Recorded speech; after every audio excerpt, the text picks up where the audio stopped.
Good stewards know Jesus not only says love is the greatest thing, Jesus says when it comes to getting to heaven, love is the only thing.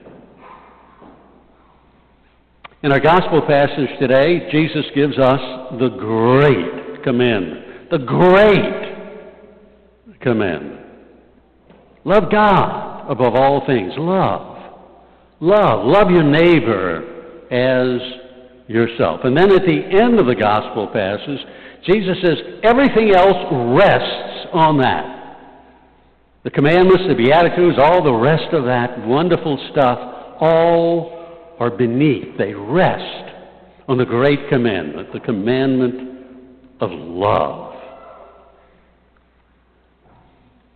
St. John, the apostle, St. John, is described in the Scriptures as the one Jesus loved. And he must have. He gave him special privileges. When he was dying, he asked John to take care of his mom.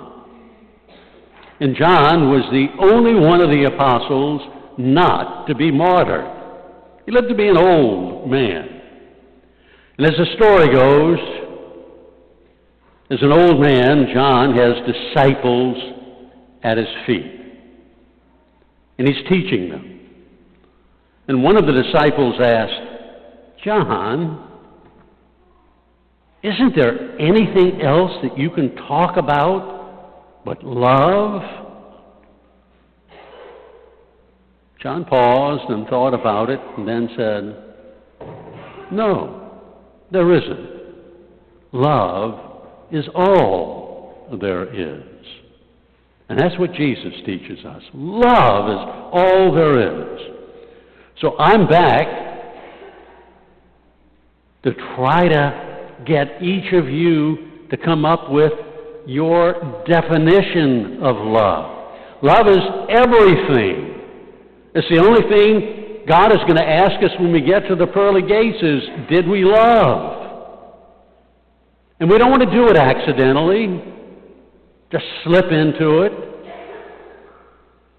We want to do it deliberately, and to do it deliberately, we've got to have a definition. We've got to know what it is. I've told you before of the hundreds and hundreds and hundreds of couples that I have prepared for marriage. Every one of them, first thing I ask him is, what is love? Define it for me. And no one ever could, except 2 or 3 weeks ago, a couple came in and they gave a really good definition. Well, I want you to be like that couple. I want you to have in your mind a definition of what love is so that you know whether you are or are not doing it. If you're not doing it, then get on the ball and do it.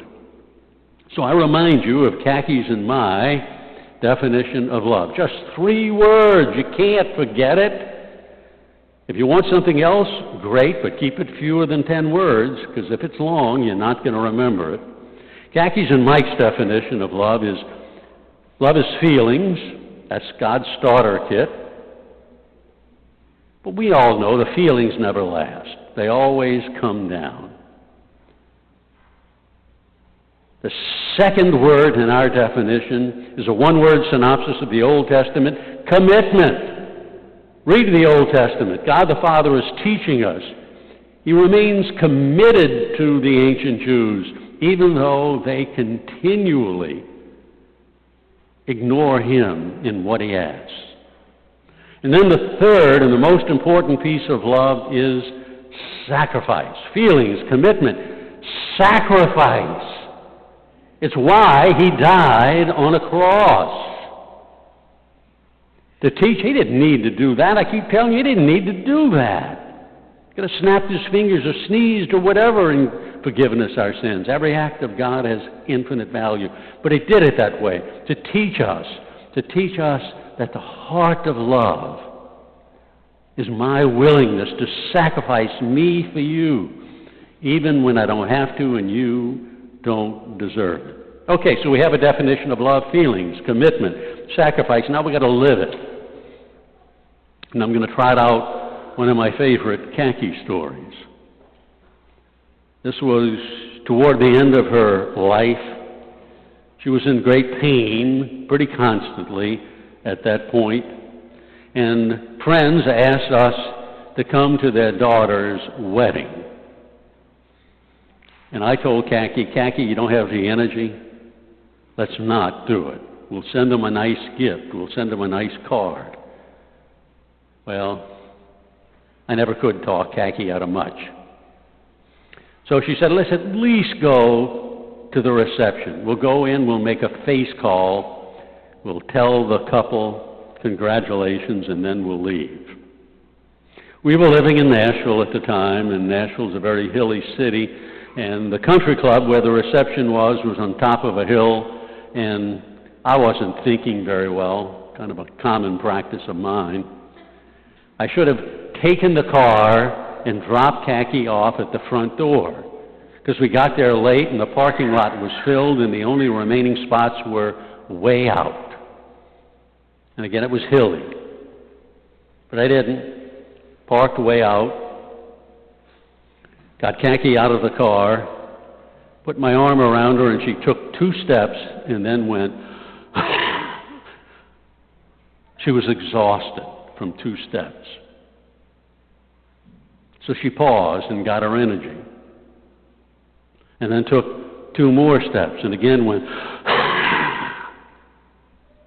And that continued for maybe, 200 yards. But we finally got inside the reception hall, and I said, let's go find the couple and we'll congratulate them. She said, just let me sit for a little bit, Mike. So she did. I went and got a scotch. I came back, and there was a line waiting to see Khaki. Certainly in the last 3 years of her life, Khaki ministered to many, many, many people, to alcoholics, to overeaters. She put together a number of small faith groups. She knew a lot of people, and they were lined up to see Khaki. We left 3 hours later. And when we got home, I asked, Khaki, what was that all about? And Khaki said, Mike, I know I don't have much time left. I know this was probably my last party. And I know I've touched people's lives. And I knew out of sympathy they would come over and tell me how much they cared for me. And I knew many of them would come with their problems, and I could show them for the last time Jesus' love. Khaki understood, not just here, not just intellectually, but in her heart, in her soul, she lived it. She lived love. She sacrificed herself for others. Okay, and when should we do it, this love thing? Well, always, always, always, right now. Jesus tells us, hey, you don't know the day, you don't know the hour, you don't know the minute, you don't know the second when I'm going to call you home. So you better be ready. You better be loving every chance you get, because it may be your last chance. It is a modern parable based on a true story. Rob Garrett was a businessman, had to make a trip from his home in Seattle to Dallas, go to a business meeting, and he was not fully prepared. So he was planning on preparing for the meeting on the plane. He got on the plane, and the 2 seats next to him were occupied by little boys. And they acted like little boys.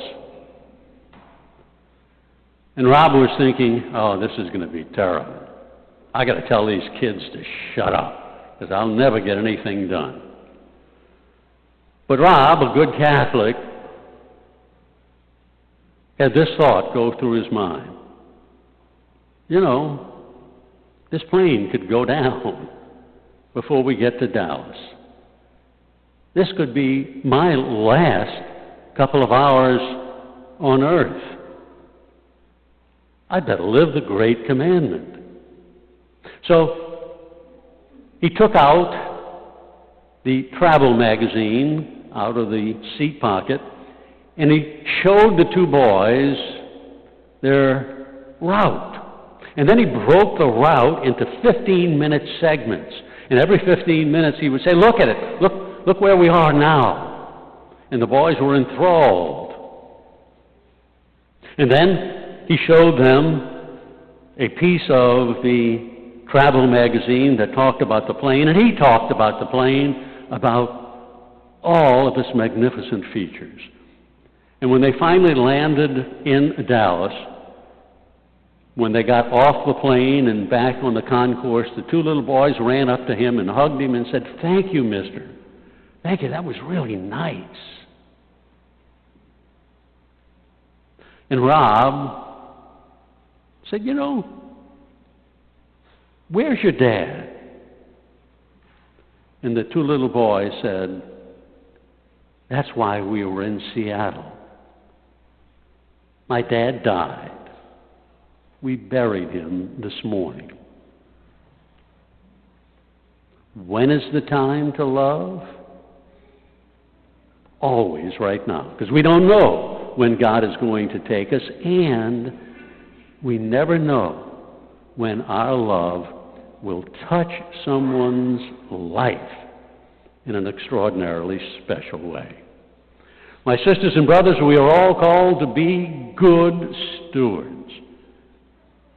And good stewards know Jesus not only says love is the greatest thing, Jesus also says, when it comes to getting to heaven, love is the only thing.